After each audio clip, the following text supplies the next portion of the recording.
Donc nous continuons avec le séminaire. Alors ça fait longtemps que j'aurais dû recevoir ici à cette table, à cette salle, Alexandre Geffen. Non pas seulement parce que c'est un ami depuis très longtemps, mais parce que c'est une figure absolument pivotale, je dirais, de la recherche sur la littérature en France depuis de nombreuses années. Et alors, Alexandre Geffen est directeur de recherche au CNRS, il est directeur adjoint scientifique à l'Institut des sciences humaines et sociales du CNRS. Il a beaucoup de responsabilités administratives, il fait énormément de choses, mais il fait...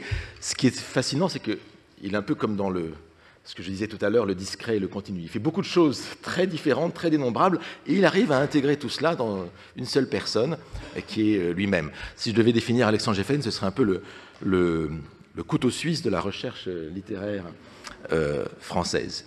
Parce que c'est quelqu'un qui a d'abord travaillé sur Marcel Schwob, sur les biographies imaginaires, et donc il a travaillé sur les fictions biographiques, ce qui l'a amené à travailler sur la fiction contemporaine, sur par exemple Pierre Michon, c'est très présent, cela, les vies imaginaires dans la littérature contemporaine. Et puis à partir de là, il est passé aux questions d'histoire, de théorie littéraire, la mimésis, la théorie des émotions, qui l'intéresse beaucoup en ce moment-là. Il travaille beaucoup là-dessus avec Sandra Laugier, la théorie de la fiction, et il s'intéresse énormément, ce sera le sujet d'aujourd'hui, je crois, à la littérature française contemporaine, dont il est l'un des plus éminents spécialistes, et sur le politique aussi, il a travaillé dans la littérature française contemporaine. Et donc c'est quelqu'un qui a une vision très globale de la théorie de la littérature dans son évolution. Quelque chose qui me touche beaucoup, parce que c'est quelque chose à quoi je tiens en particulier, à savoir, il travaille sur l'évolution des études de l'idée de littérature, en gros sur les 2 derniers siècles, et donc un peu ce que j'avais commencé de faire dans l'adieu à la littérature. Mais par ailleurs, en plus de tout ça, c'est quelqu'un qui, Alexandre Geffen, se consacre aussi à tout ce qui est humanité numérique, édition électronique. Et si je disais que il est une figure pivotale des recherches littéraires, c'est parce qu'il est aussi le fondateur, en 1999, le fondateur du site internet Fabula, que tous les amateurs de littérature et d'études littéraires, tous les spécialistes d'études littéraires en France et dans le monde qui s'intéressent à la théorie littéraire connaissent, parce que c'est un site de référence que je dirais les autres disciplines nous envient, parce qu'on n'a pas vraiment l'équivalent, je pense, enfin, pas toujours, dans les autres disciplines. Et donc c'est assez incroyable tout ce que fait Alexandre Geffen. Alors il y a de très très nombreux livres, j'en citerai quelques-uns seulement. Une édition des œuvres de Marcel Schwob, Inventer une vie, la fabrique littéraire de l'individu, avec une préface de Pierre Michon sur les biographies fictives, Réparer le monde, la littérature française face au XXIe siècle, c'était chez Corti en 2017, L'idée de littérature, de l'art pour l'art aux écritures d'intervention, chez Corti, toujours en 2021.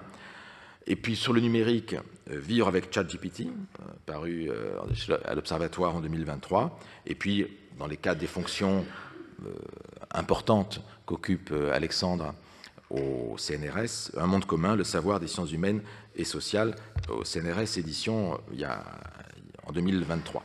Et aujourd'hui, il va nous parler précisément de ces questions de lecture et d'effets d'effet des livres, de la littérature sur nous. Et donc le titre, c'était La littérature. Voilà. La littérature est-elle une thérapie? Donc je suis très heureux de t'accueillir ici, Alexandre, et je te cède la parole. Merci beaucoup de ton invitation. En fait, je vais revenir ici en 2006. En 2006, c'était la leçon inaugurale d'Antoine Compagnon, tu t'en souviens comme moi. Et Antoine Compagnon se demandait la littérature, pourquoi faire?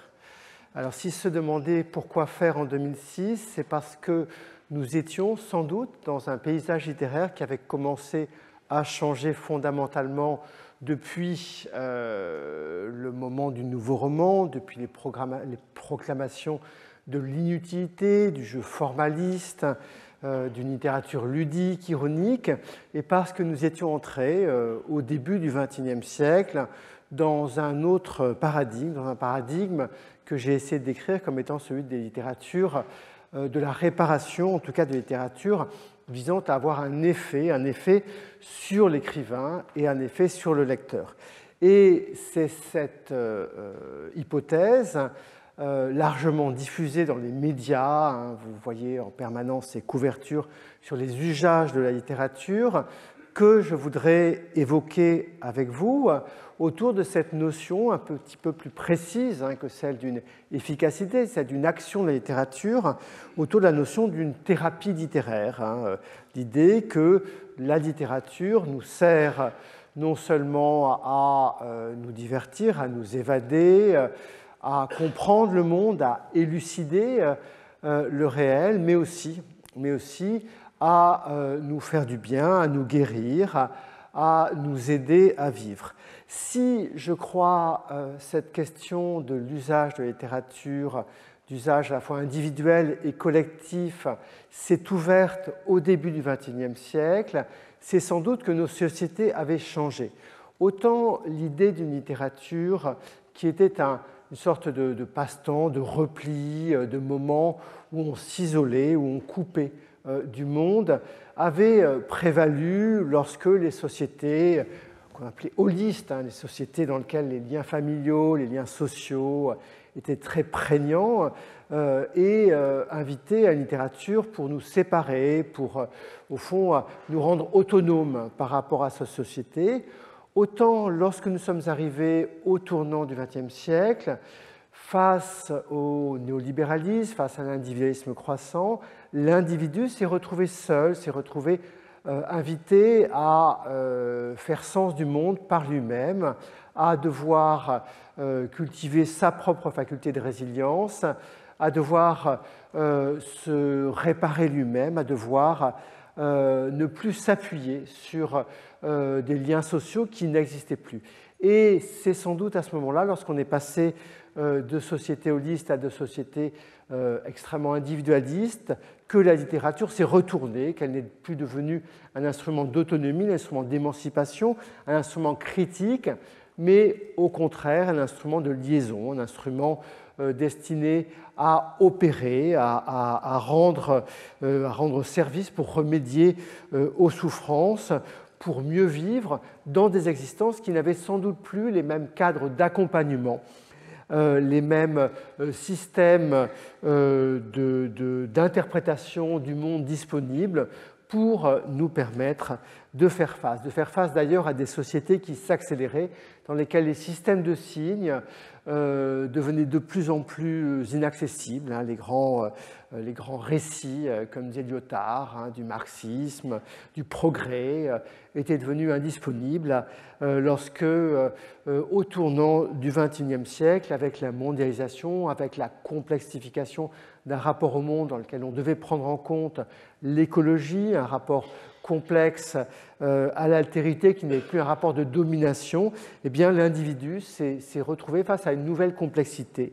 Et c'est peut-être aussi à cause de cela que la littérature est devenue une sorte de panacée, une sorte d'outil hein, pour donner accès aux autres, pour offrir des solutions mentales. Et c'est cette piste déjà qu'explorait Antoine Compagnon en 2006 dans sa leçon inaugurale. Alors, cette manière que la littérature pouvait avoir Pardon, on va peut-être revenir un petit peu en arrière. Voilà, hop. Cette manière que la littérature pouvait avoir d'intervenir dans le monde, forme politique hein, que vous pouvez constater aujourd'hui dans toutes ces écritures féministes de combat ou écologiques de combat, elle est d'abord passée, je crois, dans ce tournant des années 2000, par ce paradigme hein, de la réparation, de la thérapie. Les écritures se sont voulues, avec Patrick Modiano, réparer les fractures de l'histoire, avec Pierre Michon, réparer les fractures de la mémoire familiale. Elles se sont voulues, avec Régis Geoffrey, comprendre hein, les formes de violence imposées aux plus vulnérables. Elles se sont voulues, avec Emmanuel Carrère, dans D'autres vies de la mienne, un texte dont je reparlerai tout à l'heure, essayer de proposer une manière d'être plus proche de ceux qui souffrent parce qu'ils sont surendettés ou parce qu'ils sont malades à l'hôpital, les communautés blessées, les communautés asservies, aveuglées, l'altérité abandonnée, l'altérité innommée, l'histoire laissée trouée, l'histoire laissée asservie par des discours de domination. L'ensemble de ces concepts semblait être en attente d'une réparation littéraire qui, par l'empathie, qui, par le pouvoir du récit de nous mettre à la place d'autrui, nous permettait d'effectuer un certain nombre d'opérations mentales par lesquelles nous pouvions résoudre toute une série de blessures, toute une série de fractures qui marquaient donc ce début du XXIe siècle. Et je crois que de ce point de vue-là, ce retour d'intérêt d'une littérature pensée comme action s'est accompagné de tout un discours social, de tout un discours critique, de tout un discours qu'on trouvait dans les blogs, dans ces forums de lecteurs qui se sont développés à ce moment-là, où on recommandait des lectures pour telle ou telle situation de vie. Vous étiez déprimé, vous étiez en deuil, eh bien, vous pouviez avoir des recommandations de lecture que vos libraires aussi pouvaient vous adresser. Alors tout ça ne s'est pas fait par un seul modèle d'œuvre, par un canevas qui serait celui du Feel Good Books. Il s'est fait par toute une pléiade d'auteurs et d'écrivains usant de styles, de formes littéraires différentes, allant évidemment du récit de soi jusqu'à des formes beaucoup plus inventives, jusqu'à des formes beaucoup plus expérimentales.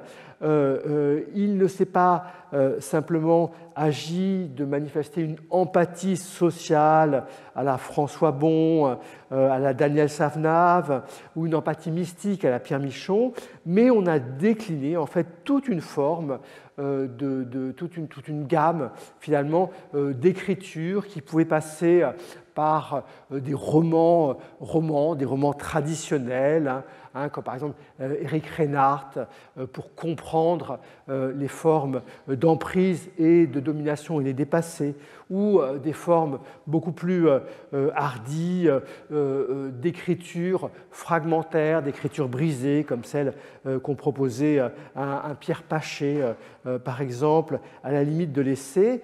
On a déployé toute une gamme d'œuvres qui avaient pour point commun d'essayer de proposer, de nous permettre de retisser le lien social par les communautés de lecteurs, par la mise en commun des récits et des fictions, qui nous permettaient de faire face à ce que Alain Ehrenberg, le psychiatre, a décrit comme une nouvelle dépression moderne qui était celle de l'assignation de l'individu à faire sens de sa vie par lui-même, en dehors d'un système de signes. Il a, de ce point de vue-là, Ehrenberg décrit cette condition qui est la nôtre, qui est de devoir en permanence nous comprendre et nous réinventer dans un système libéral dans lequel l'individu doit en permanence s'adapter. Nous sommes fatigués, nous dit Alain Ehrenberg, de devoir produire des nouveaux récits, de devoir activer cette conscience narrative de nous-mêmes, si bien décrite par Paul Ricoeur, de devoir en permanence nous raconter, nous dire, nous réinventer dans des récits différents en fonction des circonstances de la vie. Eh bien, la littérature nous accompagnait en nous proposant un certain nombre de récits disponibles et une éducation narrative à la manière dont nous devions véhiculer, produire, formaliser et échanger des formes de vie incarnées dans des récits. C'était une des fonctions de la littérature si l'on écoute l'ensemble des travaux qui ont fleuri à ce moment-là autour des pouvoirs de la littérature, le travail d'Antoine Compagnon que je citais, mais aussi toute une série d'essais, chez par exemple quelqu'un comme Michel Petit, toute une série de théorisations de cette action de la littérature. Alors, dans toutes ces formes d'action de la littérature, je voudrais insister plus précisément sur les formes les plus directement thérapeutique, parce que c'est celle où on pourrait se dire, mais je veux bien à la rigueur que la littérature nous aide à produire des récits, à produire des identités narratives, mais comment la littérature peut nous aider concrètement, directement à aller mieux? Eh bien, c'est cette postulation extrêmement forte qui est pourtant apparue, et cette postulation extrêmement forte, elle est née, je crois, quelques années avant le XXIe siècle. Elle est née dans les années 70, dans les années 80, lorsque toute une série d'écritures autour de l'épidémie de sida ont conduit toute une série d'écrivains majeurs venant d'une tradition extrêmement expérimentale, les Guillaume Bustan, les Gilles Barbedette, et évidemment le grand, l'immense écrivain que fut Hervé Guibert, à mettre leur maladie au centre de récits qu'on a pu baptiser autopathographie, des écritures qui étaient à la fois hyper réalistes et extraordinairement inventives, risquées, qui ont interrogé les pouvoirs de la littérature face à la tragédie d'une maladie qui était à l'époque mortelle. Ici aussi, Michel Foucault prononçait ses derniers cours se sachant malade et renchérissant d'un optimisme immense, peut-être pour cacher sa maladie. En tout cas, face à l'épidémie de sida, toute une série d'auteurs ont assumé ce geste qu'avait déjà peut-être anticipé Fritz Zorn dans Mars, ce texte célèbre sur le cancer, ont assumé de mettre chaque étape, chaque épisode, chaque moment de leur fin en scène, avec une ambition qui était, si ce n'est directement remédiatrice, du moins l'idée que ces récits, ces échanges de récits, ces envois de récits, cette circulation pouvaient contribuer à les aider. Et c'est peut-être de ce moment, je crois qu'il est important de rappeler, parce qu'il est quand même fondateur dans ce retour à une utilité de la littérature, qui est peut-être née, cette idée d'une thérapie littéraire. Elle s'est poursuivie par tout un engouement extrêmement fort à partir des années 80 autour d'une écriture qui était une écriture du sujet, de l'expression de soi, qui était la grande littérature qui s'est renouvelée avec des écritures beaucoup plus immédiates de soi, beaucoup moins littéraires que les grands exemples que nous avions de Michel Léris dans le passé, mais qui ont trouvé, avec des auteurs aussi importants qu'Annie Ernaux, des formes simples, des formes directes de traduction de l'expérience, du quotidien, de l'ordinaire. C'est avec ces écritures de soi que les écritures de la maladie ont trouvé évidemment un immense espace d'expression. Et ces formes qui étaient aussi présentes dans des situations de maladie comme celle du cancer, comme celle de la dépression. Pensons par exemple au magnifique journal, aux magnifiques journaux de Alice Cléo Roubaud à partir de la dépression qu'avait induit la maladie pulmonaire dont elle devait mourir dans les années 80. Autour d'un ensemble de pathologies est née toute cette idée que nous allions donner sens à la maladie à travers une parole qui pouvait la mettre à distance, qui pouvait lui donner quelque chose d'une généralité, qui pouvait la transposer dans des métaphores, qui pouvait au fond en enlever la fatalité par le pouvoir de réappropriation que le fait de pouvoir raconter une expérience offre à celui qui la vit. L'écriture est alors mobilisée à partir des années 90-2000 par toute une série d'écrivains, aussi bien les grands écrivains comme Henri Beauchot que par des écrivains amateurs. On se met à préconiser dans des ateliers, dans des hôpitaux, le recours pour les patients à des récits pour qu'ils aillent mieux. On invente toute une série de métiers d'accompagnement narratif de la maladie. On a des gens qui deviennent des accompagnateurs dans des unités de soins palliatifs, des gens qui deviennent des biographes, qui vont vers ceux qui sont hospitalisés en EHPAD pour les accompagner dans le récit de leur vie, en disant que la vie pourra supporter, que le récit pourra les aider mieux à supporter leur vieillesse. Et on a donc toute une série de pratiques hospitalières qui s'inventent à ce moment-là. En même temps, du côté d'écriture peut-être plus risquée, plus originale, vous avez toute une génération d'écrivains, des gens comme Olivia Rosenthal, comme Mathieu Simonet, qui vont essayer de proposer des récits ludiques, des récits qui vont déplacer d'une autre manière la souffrance. Vous voyez cette conjonction extrêmement puissante de ces écritures ordinaires, de ces écritures amateurs, de ces écritures accompagnées par des médiateurs en hôpitaux, et d'un autre côté, les plus grands écrivains qui s'emparent aussi de ces thématiques. Tout ça concourt à repositionner la littérature dans un rapport nouveau, dans un rapport extrêmement fort et intéressant avec la médecine. C'est le moment aussi où arrive des États-Unis un champ qui s'appelle la médecine narrative, qui invite les soignants à s'intéresser aux histoires du patient et eux-mêmes à user d'ateliers où ils vont transformer la dureté de leur vie médicale, de leur expérience médicale, en des récits partageables.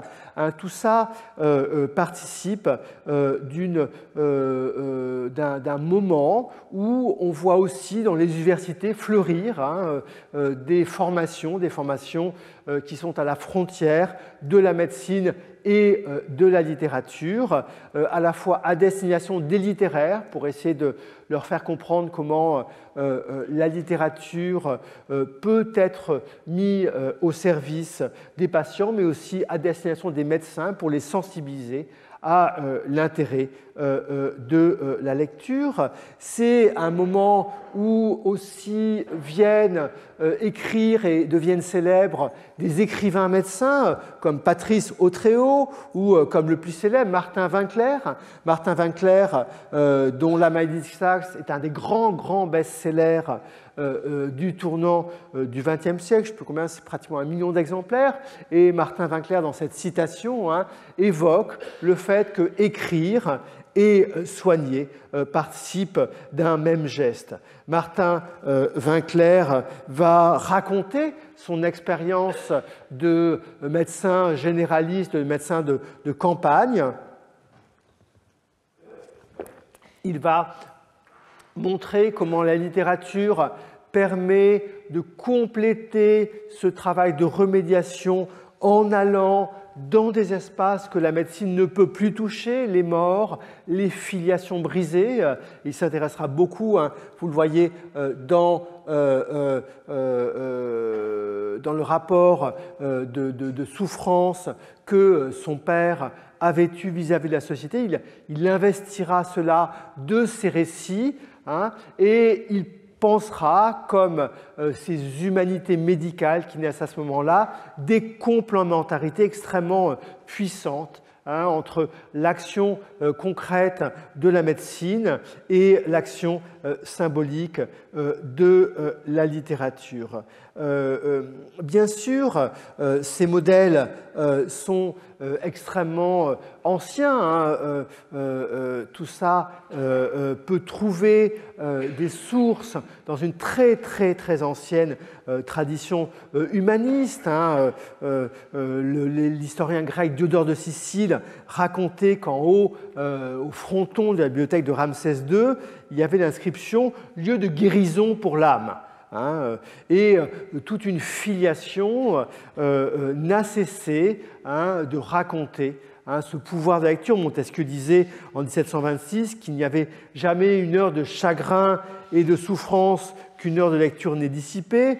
Proust, fils de médecin, évoquait l'idée d'une discipline curative que pouvait être la lecture.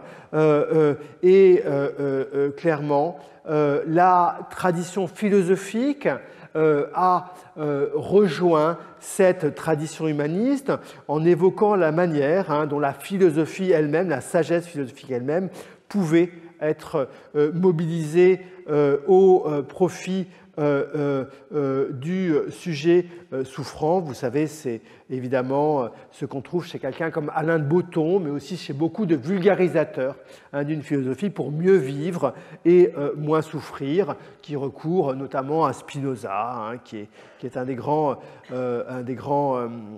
théoriciens. Dans le champ anglo-saxon, cette tradition, c'est celle de ce qu'on a pu appeler l'art-thérapie. C'est encore peut-être plus ancien dans le monde anglo-saxon qu'en France. Cette bibliothérapie, cette art-thérapie, elle date du XVIIIe siècle peut-être. En tout cas, l'idée d'une clinique littéraire, on la trouve déjà sous la plume d'un des disciples d'Emerson, Samuel McCord Crothers. Elle se répand dans une discipline qui aussi émerge outre-Manche, qui est le book counseling, le thérapeutique book counseling, et elle part vraiment de l'idée que le livre est une sorte de médicament.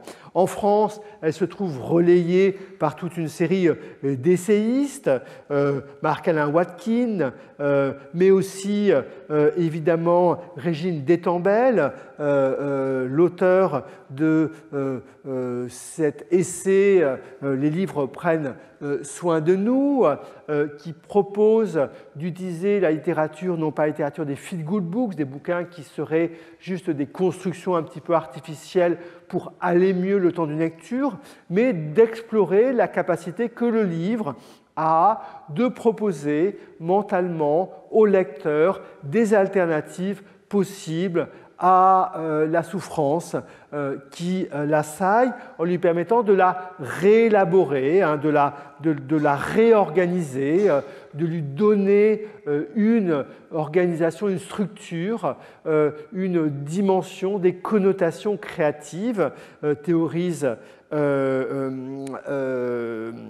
Régine Détambel, qui va organiser d'ailleurs des ateliers, des formations. Vous pouvez vous inscrire dans ces formations à la bibliothérapie. C'est aussi un moment où, lorsqu'on discute avec les libraires, on s'aperçoit qu'eux-mêmes sont très souvent consultés pour savoir que faire, que recommander comme lecture à votre tante qui vient de perdre son mari, ou à votre sœur qui s'inquiète autant que vous de votre grand-mère qui a un Alzheimer. Quelle lecture faut-il pour penser, pour accompagner Alzheimer? Il y a tout un courant. J'avais entrepris de lister, d'essayer de cartographier cette littérature d'Alzheimer. Elle est gigantesque. Elle va d'auteurs comme Marc Lévy ou Schmitt, enfin des auteurs très grand public, jusqu'à des auteurs d'invention. Toute une littérature d'accompagnement d'Alzheimer naît aussi dans ce moment-là. Et l'idée d'une thérapie par la littérature, vous le voyez, elle se porte à la fois sur l'auteur qui va témoigner mais faire beaucoup plus que témoigner, va réélaborer, va fictionnaliser, va reconstruire, va poétiser, si nécessaire, son expérience, mais aussi du côté du lecteur qui, même s'il n'a pas les moyens d'écrire par lui-même, peut, dans un transfert d'expérience, dans des formes d'empathie, être mieux et peut-être se guérir. Tout cela forme tout un champ nouveau, toute une série de livres parfois regroupés dans des rayons de librairies. Vous avez des librairies qui ont des rayons de littérature, de soins et d'accompagnement. Toute une série d'essayistes, d'auteurs se penchent sur la question, y compris notre cher Éric Chevillard, grand ironiste qui se plaît à dézinguer tous les aspects de la modernité, mais qui finalement, sur la bibliothérapie, convient que peut-être ce n'est pas si vain et ce n'est peut-être pas si idiot que cela, et que peut-être cela correspond finalement à une attente qu'on a souvent eue de la littérature.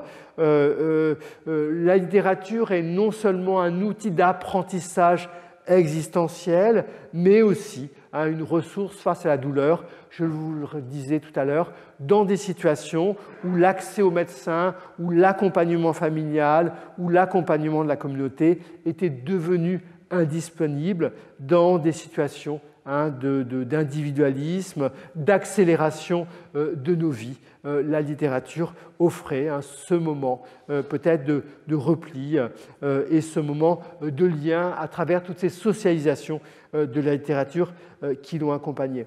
Alors tout ça, comment ça fonctionne? On a beaucoup réfléchi à ce moment-là sur les mécanismes précis par lesquels la littérature pouvait participer de ces effets bénéfiques. Et ce n'est pas un hasard si William Marx a commis un essai sur la notion de catharsis.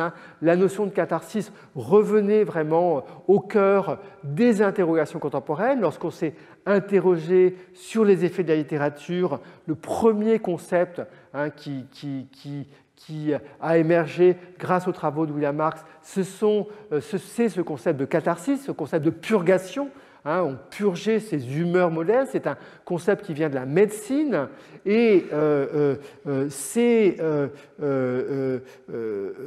autour de cette notion de purgation, de métabolisation, de transfert, qu'elle soit interprétée en des termes strictement médicaux dans la théorie des humeurs hippocratique ou dans des théories psychanalytiques de transformation, dans des théories philosophiques ou des théories cognitives. Les sciences cognitives ont participé aussi de cette compréhension du pouvoir de la littérature. Et bien, quel que soit le cadre interprétatif qu'on avait, on convergeait vers l'idée qu'il y ait quelque chose d'une transformation des traumas, que le trauma, que la souffrance trouvait dans l'écriture et la lecture des manières de rédemption, de transformation, ou du moins d'apaisement.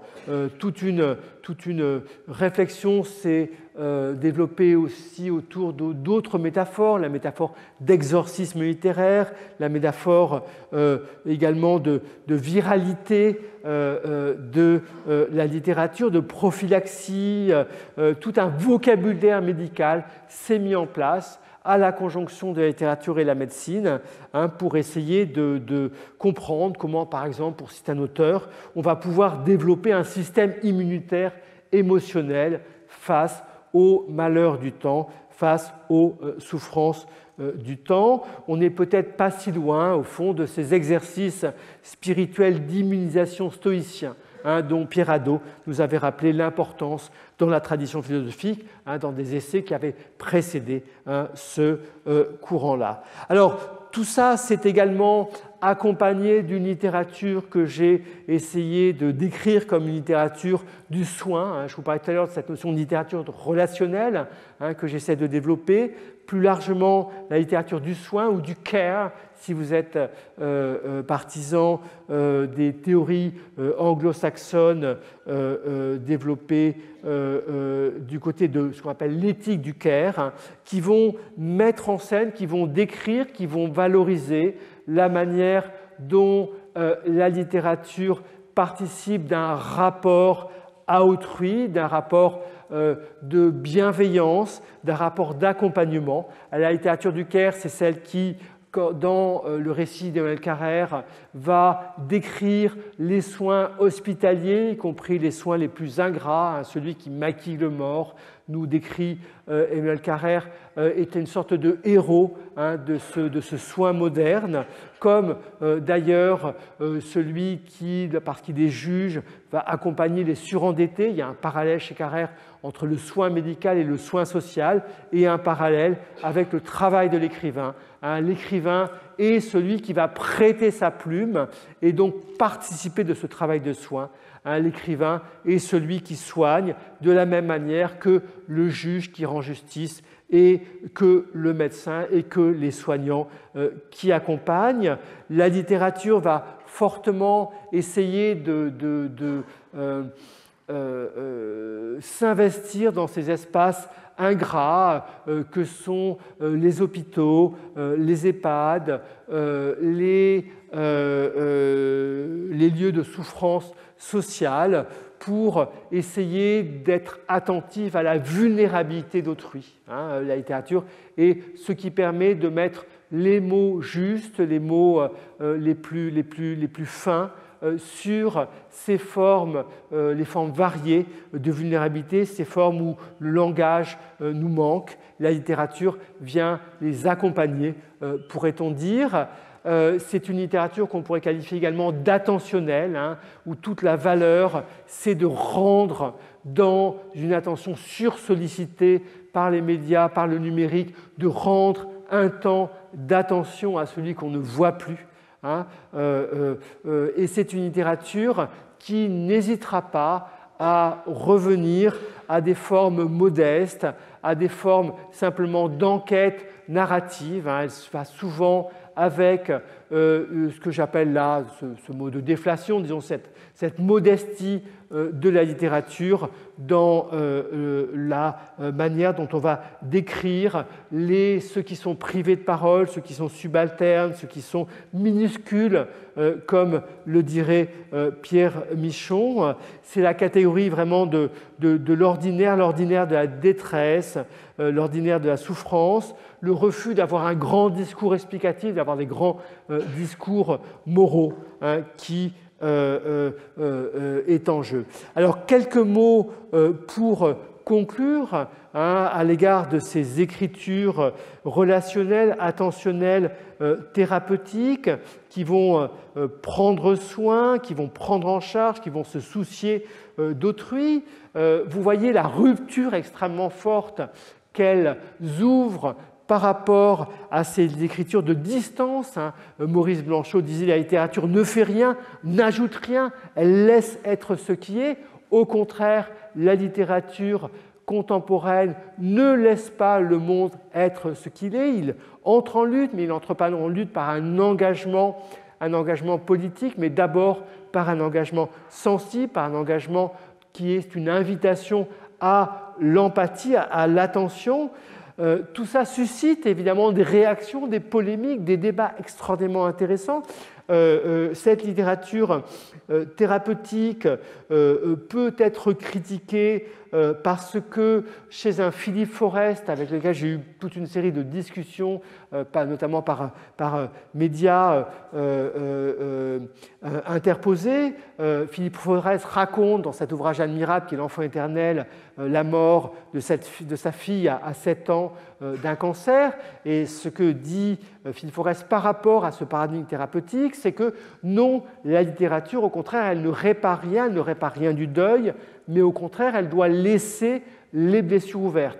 Et mon débat avec Philippe Forest, c'est de savoir si tout de même, en écrivant 500 pages comme il le fait sur la mort de sa fille, cette écriture ne participe pas tout de même, si ce n'est d'une guérison, du moins d'un dispositif d'accompagnement et d'aide par rapport au deuil. Donc tout ça ouvre tout un champ de débat. On peut critiquer ces littératures de la remédiation comme étant des caches-misères d'une santé, de systèmes médicaux laissés en déshérence. On peut critiquer les invitations à une résilience favorisée par la littérature comme une manière finalement que la politique a de laisser à l'abandon les plus fragiles, comme on peut de l'autre côté du champ du spectre politique, critiquer cette littérature qui perdrait sa hauteur de vie sur le monde et qui s'intéresserait à des choses indignes. Tout ça est donc l'objet de débats extrêmement importants, y compris dans l'université, dans la recherche. Dans quelle mesure peut-on décrire une littérature qui serait directement utile, qui serait une littérature d'intervention directe, qui serait une littérature qui viendrait répondre presque immédiatement à une demande sociale, à une demande personnelle? Est-ce que c'est encore de la littérature que cette réponse à une assignation à intervenir immédiatement face à la souffrance? Est-ce qu'on ne perd pas quelque chose qui serait une vertu peut-être surplombante, une vertu transcendante ou une vertu plus spirituelle de la littérature par rapport aux affaires du monde? Tout ça est l'objet de débats. Je n'ai pas de réponse à savoir si cette littérature elle marche, si lire tel ou tel auteur vous permettra d'accomplir le travail du deuil, vous permettra de surmonter une dépression. Je ne me prononce pas sur l'efficacité réelle. Ce qui m'intéresse, dans la mesure où je décris un champ littéraire qui est celui de la littérature française contemporaine, c'est le moment où ces discours ont fleuri à la fois dans la bouche des écrivains, dans la bouche des lecteurs, dans la bouche des commentateurs de la littérature. Et c'est un moment extrêmement important dans l'histoire littéraire, je crois, pour faire suite à l'essai de William Marx sur ce qui pourrait être une fin de la littérature comprise comme geste esthétique. Pour faire suite à cela, naîtrait quelque chose qui est une autre littérature, cette littérature d'action, d'intervention, de relation, qui viendrait directement effectuer une thérapie personnelle et collective. Merci.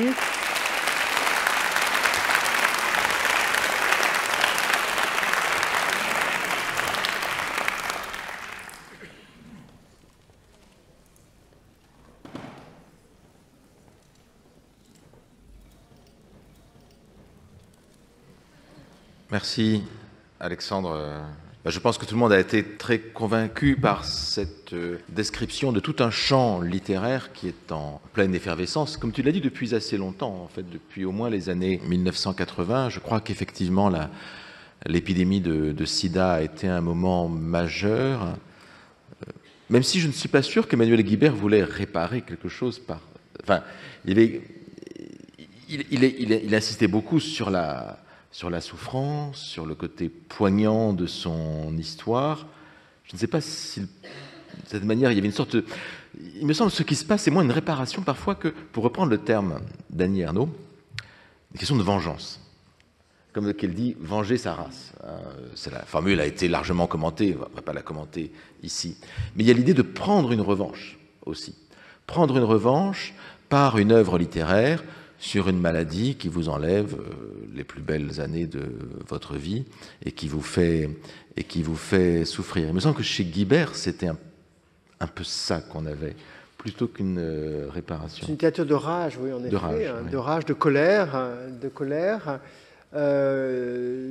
C'est une écriture extrêmement ambitieuse aussi, qui va recourir à toutes les expériences finalement pour faire barrière, pour faire barrage, ou en tout cas pour donner sens à ce destin qui lui est si lourdement assigné.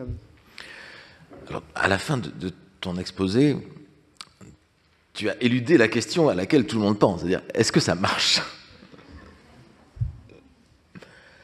Il y a des études là-dessus? Il y a quelques travaux empiriques qui existent, mais je ne sais pas si ça marche, mais on a beaucoup de discours, beaucoup de témoignages. Si on ouvre un forum de lecteurs comme Babelio, vous allez trouver d'innombrables lecteurs qui vont montrer à quel point tel ou tel texte les a aidés à supporter le deuil, la maladie de leurs parents, leur propre maladie. Et je pense que si on a autant de témoignages de lecteurs, on ne peut peut-être pas en déduire les modalités exactes d'action, mais en tout cas, on peut faire confiance à toutes ces remarques qui témoignent au fond de notre propre expérience empirique. Qui n'a pas eu un moment de répit, qui n'a pas trouvé des outils mentaux face à la souffrance ou face à la finitude de ceux qui sont proches, et donc à cette énigme métaphysique dans la lecture ou dans la philosophie. Nous avons tous, je crois, cette expérience de lire et de nous sentir aidés, je pense. Alors, cela renvoie effectivement à... C'était très intéressant dans ce que tu disais, c'est à savoir que tu montrais bien qu'il y avait en fait une généalogie très très longue de ce rapport de la littérature à la thérapie. Et pour ce que tu viens de dire, au bout du compte, cela renvoie à cette forme très classique rhétorique qui est l'exercice de la consolation, c'est-à-dire être... mais qui marche ou qui ne marche pas. Il y a cette fameuse lettre que je cite, enfin la lettre de Montaigne qui cite à sa femme la lettre de Plutarque qui écrit à pour consoler sa femme justement de la mort de leur enfant. Montaigne reprend cette lettre pour consoler sa propre femme, et Céline, je me souviens, dans Le Voyage au bout de la nuit, se moque de cette façon de faire de Montaigne. Pour Céline, médecin, c'est important, pour Céline, tout cela, c'est du vent, c'est du verbe, c'est une manière d'éluder la question. Donc, il y a eu une tradition rhétorique, par exemple, de la consolation, sans remonter jusqu'à la catharsis, évidemment, tout ça, mais en même temps, il y a eu des moments où on n'y a pas cru, vraiment. Alors, je crois que Montaigne y croyait tout de même. Enfin, oui, je veux dire, les essais, c'est comme un barrage extraordinaire construit contre la peur de la mort, contre la maladie, contre les failles, le nouement d'aiguillette et autres misères qui touchent Montaigne. Quant à Céline, je crois qu'il ne croit pas à grand-chose. Et de ce point de vue-là, je ne suis pas sûr qu'on puisse vraiment... Mais je crois que tu as raison dans le sens où on a eu aussi ces moments de désespoir face au deuil, ou comme Philippe Forest, on va dire, ben non, en fait, rien ne sert à rien, parce qu'on a envie de conserver quelque chose de la souffrance intacte, et on aurait le sentiment à ce moment-là que, au fond, avoir une aide littéraire serait un peu vain, serait absurde, et au fond, Philippe Forest rejette la littérature comme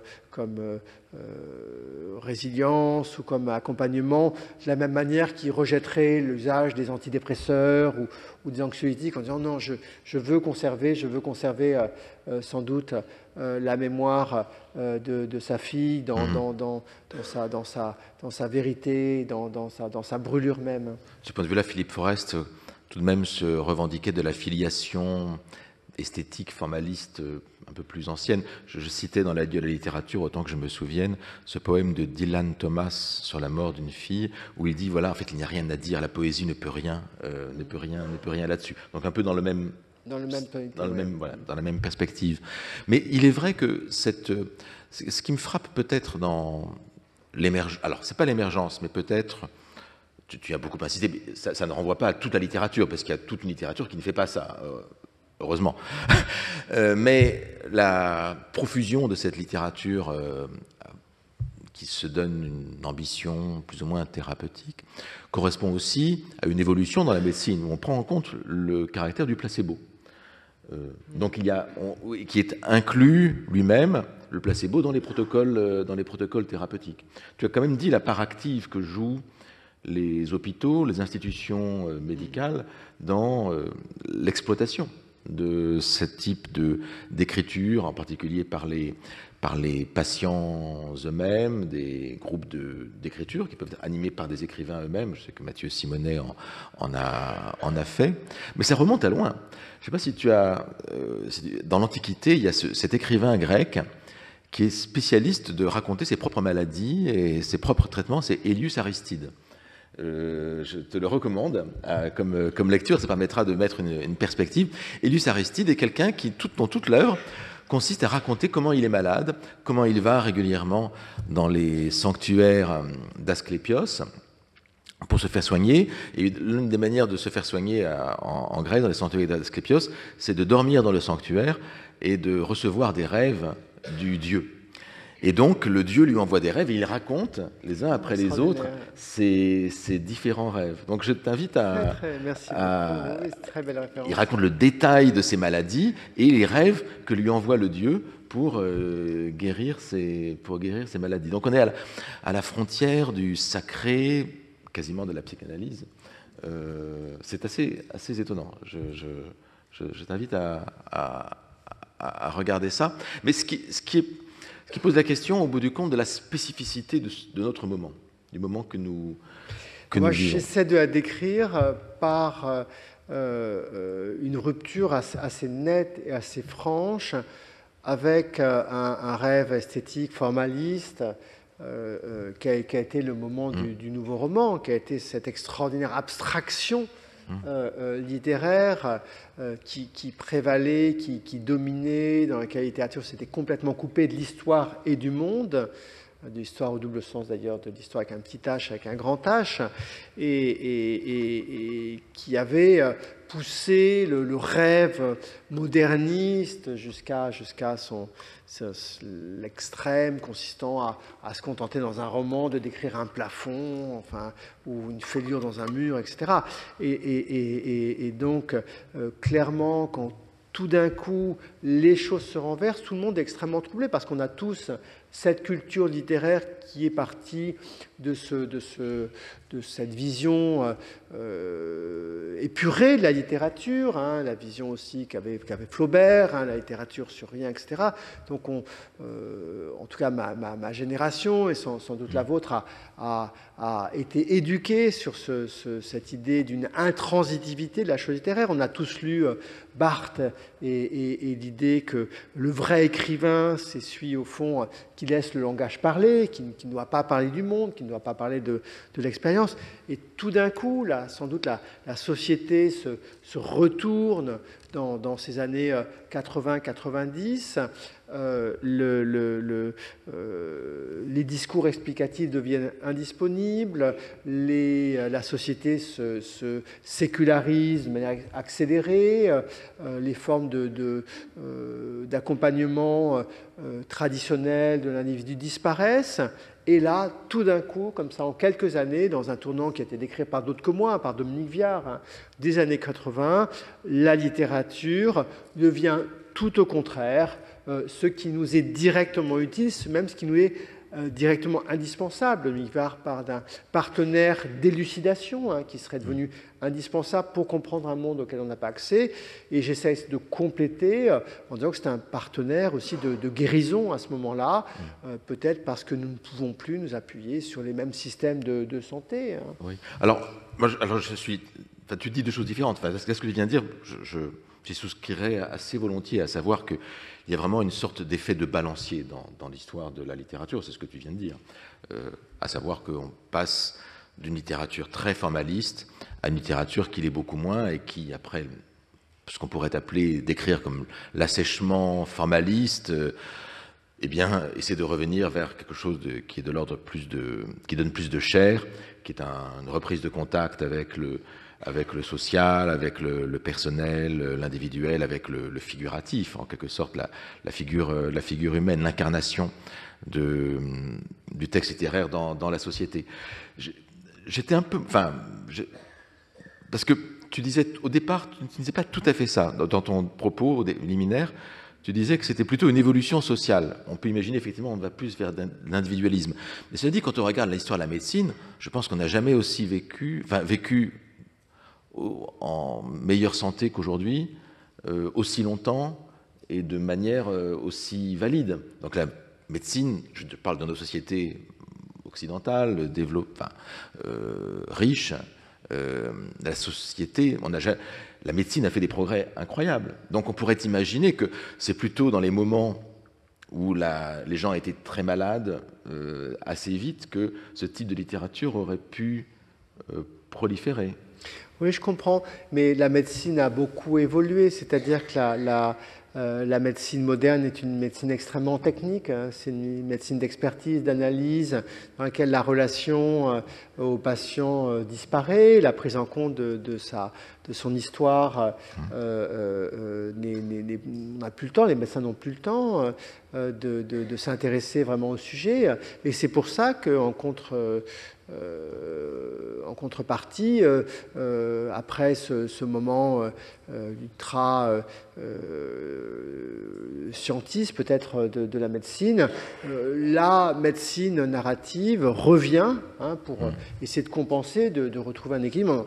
Bon, c'est très bien de mesurer des taux de telle ou telle enzyme, mais à un moment, il faut peut-être s'intéresser à la personne dans son histoire, peut-être d'ailleurs pour avoir encore de meilleurs diagnostics. Oui.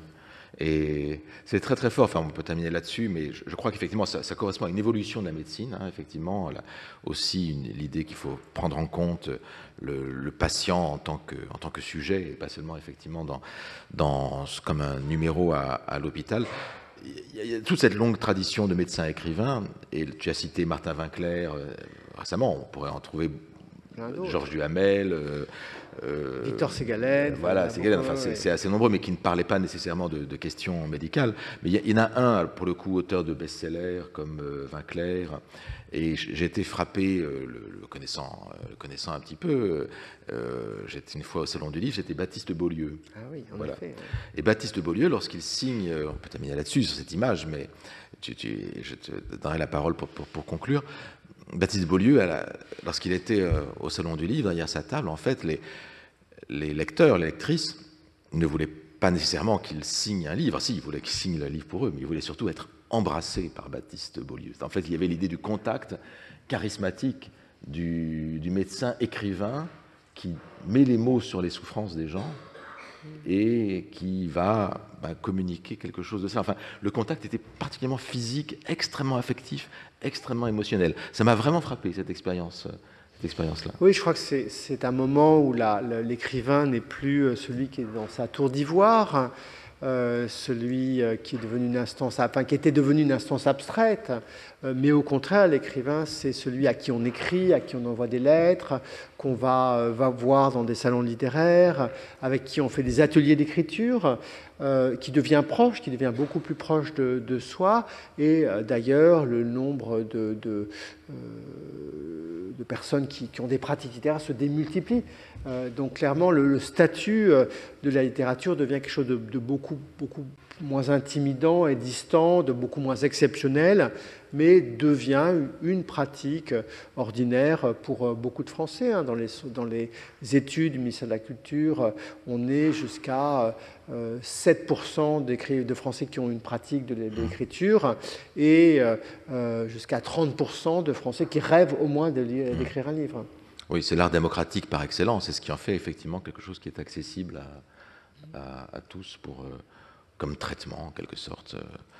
Je crois que vraiment, Alexandre Geffen touche à des points très très importants, à la fois de l'évolution de la littérature, mais aussi de l'évolution de la société, et qui, voilà, ça nous touche tous. Après, on en pense ce qu'on veut, et je pense que c'est une partie, c'est un filon de la création littéraire, mais je redis à nouveau, heureusement, c'est pas toute la littérature.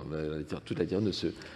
Je trouve extraordinaire la richesse de la littérature contemporaine, où on peut avoir une littérature d'enquête chez Emmanuel Carrère, une littérature d'invention folle chez Chevillard, que je citais tout à l'heure, aussi bien qu'une Annie Ernaux, enfin, la variété extraordinaire des styles, des formes, des genres, des questions posées par la littérature française contemporaine démontre suffisamment que tout ce qu'on avait pu craindre autour d'une mort de la littérature paraît totalement déplacé. Mais, juste pour encore, j'arrive pas à terminer, mais quelqu'un que tu n'as pas cité, peut-être volontairement, c'est Houellebecq.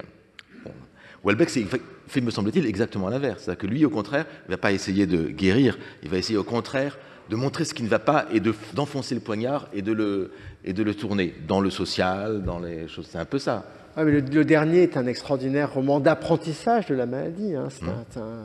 Le récit qui fait extrêmement informé par des médecins d'un cancer imaginaire a une valeur au fond d'auto-immunisation peut-être contre la maladie. En tout cas, je pense qu'il travaille cette question médicale de manière extrêmement puissante. Voilà, tout le monde est rattrapé par la thérapeutique.